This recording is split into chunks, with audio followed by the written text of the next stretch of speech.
दोस्तों, आज राजनीतिक बुधवार है। दिल्ली के भीतर राजनीतिक बैठकों का दौर जारी है। पीएम मोदी ने राष्ट्रपति को अपना इस्तीफा सौंप दिया है। उसी के साथ अगली सरकार बनाने की उठापटक भी तेज हो गई है। एनडीए और इंडी गठबंधन दोनों ही सरकार बनाने की कोशिश कर रहे हैं, लेकिन एनडीए का दावा ज्यादा मजबूत है। बीजेपी की अकेली उतनी सीटें हैं जितनी कुल इंडिया अलायंस की मिलाकर भी नहीं आई है। राहुल गांधी हो या मल्लिकार्जुन खड़गे, किसी ने सीधे तौर पर मना नहीं किया है कि वो सरकार नहीं बनाएंगे, जिसके बाद ये खबर चलने लगी है कि अखिलेश यादव को जिम्मेदारी दी गई है कि जेडीयू और टीडीपी से बात कीजिए। जिसके बाद इंडिया अलायंस ने माहौल बनाना शुरू कर दिया है कि वो भी सरकार बनाने की कोशिश कर सकते हैं। लेकिन विपक्ष ये भूल गया है कि ये मोदी और शाह वाली बीजेपी है। बीजेपी अगर जीतती है तो वो सरकार बनाती है, लेकिन जहां बीजेपी कुछ सीटों से पीछे रह जाती है वहां तो बीजेपी सरकार जरूर बनाती है। कई राज्यों के चुनाव में हम लोग ये देख भी चुके हैं और बीजेपी ने एक बार फिर अभी से ही सरकार बनाने की प्रक्रिया शुरू कर दी है। नीतीश कुमार को लेकर विपक्ष जो भी अफवाह फैलाए, लेकिन नीतीश कुमार और चंद्रबाबू नायडू पीएम आवास पर एनडीए की बैठक में शामिल होने पहुंच गए हैं और जेडीयू और टीडीपी ने साफ साफ कह दिया है कि वो एनडीए के साथ मजबूती के साथ खड़े हैं। लेकिन इंडी गठबंधन से जो खबर निकल कर आ रही है वो विपक्ष के लिए चिंता की बात हो सकती है। अब बीजेपी ने इंडी गठबंधन के साथ ही खेल कर दिया है। कैसे, बताते हैं आपको इस रिपोर्ट में। दरअसल लोकसभा चुनाव के नतीजे सामने आने के बाद छोटे सहयोगी दलों की निकल पड़ी है। बिहार के मुख्यमंत्री नीतीश कुमार एनडीए की बैठक में शामिल होने दिल्ली पहुंचे हैं।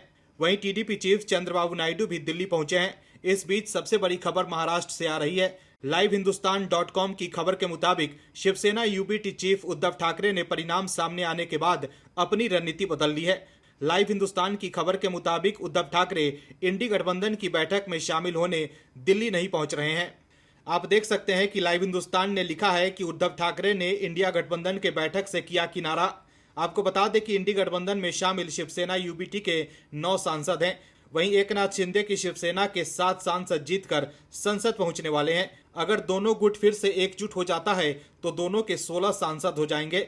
शिवसेना की एनडीए में वापसी बीजेपी के लिए भी राहत की खबर होगी। इससे पहले चुनाव की शुरुआत से पहले भी उद्धव ठाकरे की वापसी की अटकलें लगती रही है। ऐसा कहा जाता है कि उद्धव ठाकरे और पीएम मोदी के संबंध काफी अच्छे हैं। बीजेपी बैक चैनल इस रिश्ते के बदौलत उद्धव ठाकरे की वापसी की कोशिश कर सकती है। एनडीए की तो केंद्र में सरकार बनने ही वाली है, क्योंकि एनडीए बहुमत से काफी आगे है। ऐसे में उद्धव ठाकरे ये सोच सकते हैं कि अगले 5 साल उनके लिए विपक्ष में रहने से अच्छा होगा कि वो एनडीए में शामिल हो जाए और सरकार का हिस्सा बने।